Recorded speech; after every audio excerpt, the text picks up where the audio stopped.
بسم الله الرحمن الرحيم. وجعلناهم أئمة يدعون إلى النار ويوم القيامة لا ينصرون وأتبعناهم في هذه الدنيا لعنة ويوم القيامة هم من المقبوحين. And we made them patterns that invite unto the fire, and on the day of resurrection they will not be helped. And we made a curse to follow them in this world, and on the day of resurrection they will be among the hateful.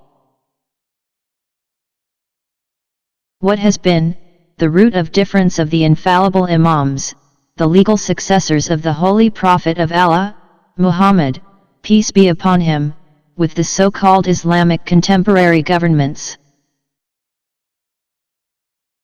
As you may know, opposed to animals and machines, the human being is an intelligent and perfectly willing creature.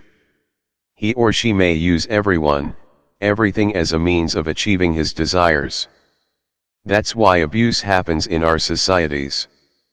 The things, persons, systems, methods, objects, and so forth are deviated from their natural and original aims and directions and used in a way that they should not be used. All of the divine religions have been abused in many various forms and measures. Islam also was abused and hijacked, first by hypocrite companions of the Prophet such as Abu Bakr, Omar, Uthman, Khalid, and others, and then by subsequent dictators during the history.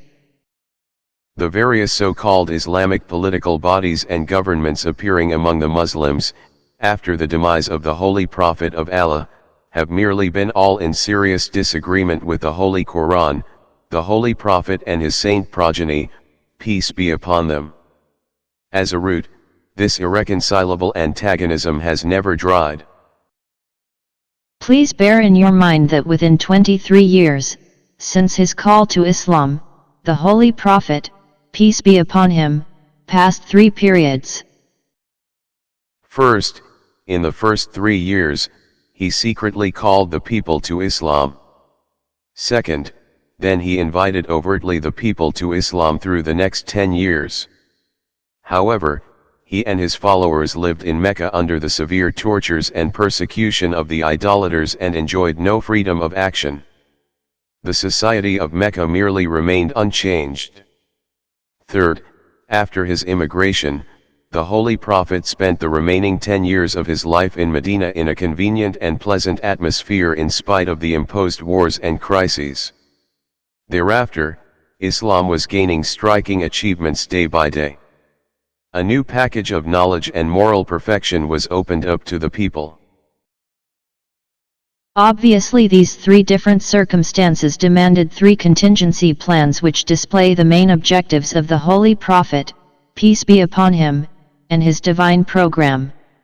He was trying to teach, educate, and guide the worthy people, to protect the original and comprehensive version of Islam against abuse and heresy, to implement justly and equitably the divine laws among the people.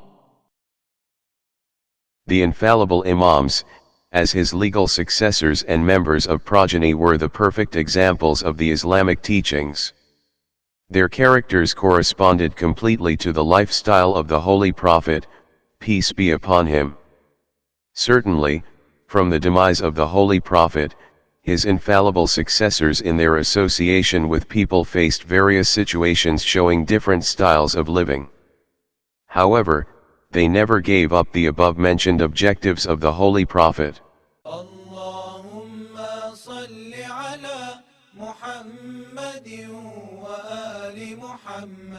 Now I would like to attract your kind attention to an important comparison. During 250 years our Imams, the divinely ordained successors of the Holy Prophet, peace be upon them, lived in the circumstances like the pre-Hijra period. They were not able to oppose openly the tyrant and usurper rulers and political systems of their period, caliphate. Therefore, they were obliged to have taqiyya, that's to say, to conceal their true positions against so-called Islamic governments and to give no excuse to them to bother or kill them and their followers. Nevertheless, their enemies left no stone unturned to put off the light of their guidance. As a matter of fact, after the demise of the Holy Prophet, peace be upon him, generally the governments ruling the Muslim community have been Islamic only by title.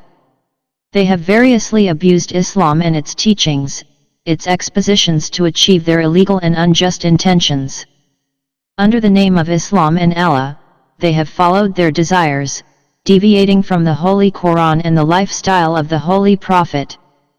They have imposed a long series of heresies to Islam. They have violated the humane rights. They have oppressed the people. This has been the root of an antagonism between the infallible Imams, peace be upon them, and the governments so-called Islamic of their periods, as well as the cause of disagreement of their followers with the oppressing systems so-called Islamic through the history. The Almighty has enjoined several times the Muslims not to impose their desired changes or transformations on the divine precepts. Allah has warned the Muslim community of showing the slightest tendency against the divine orders. Hence, the Holy Prophet and his legal successors adopted a lifestyle through which they displayed no deviation, no heresy. The utmost objective of the Immaculate Prophet, peace be upon him, in his life was to implement justly and equitably the divine laws among the people and to protect them against abuse and heresy. As a result, the Islamic laws were effective in all circumstances. All preferences among the people disappeared. The justice was established. The Holy Prophet, whom was ordained by Allah as the leader of the community and whose obedience was obligatory, did not have the slightest privilege over others in any aspect of his life. He did not avail himself of any luxury, maintained no protocol, no formalities commensurate to his position as a divine leader, and did not boast of his greatness. He showed no magnanimity. He was not distinguished from the rest of the people through any outward appearance. No group of people sought superiority over others only by relying on their own discriminative preferences. The rich and the poor, the strong and the weak, the urban and the rural, the black and the white, all were equally ranked, and no one was under obligation to perform actions beyond his religious duties, and no one feared of violence or suffered from injustice.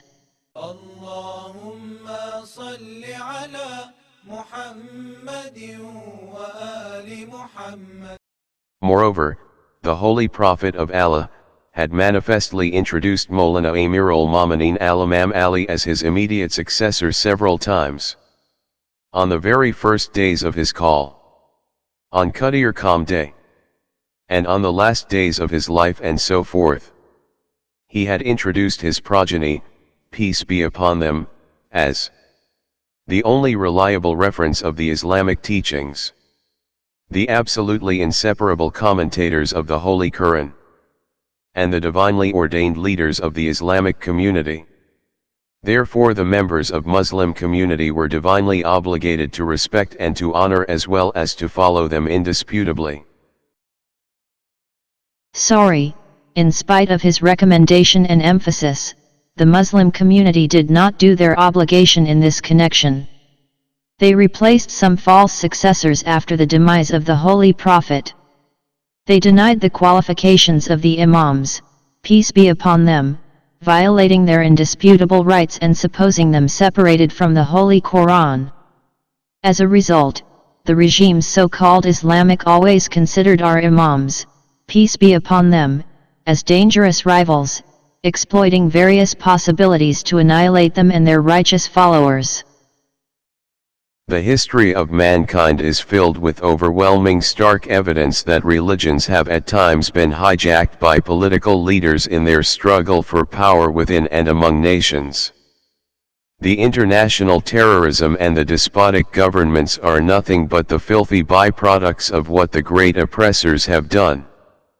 If we want to do away with the international terrorism and the despotic governments, once and for all, we must first destroy the roots, Abu Bakr, Omar, Uthman, and Aisha. Unless the Muslims do away with Abu Bakr, Omar, Uthman, Aisha, and their followers, even if they destroy the contemporary terrorist gang, it will be reborn sometime in the future. As long as there is a sect of deluded Muslims who follow these leaders, all the way to hell, these Muslims will be affected by them and will start their criminal ways all over again.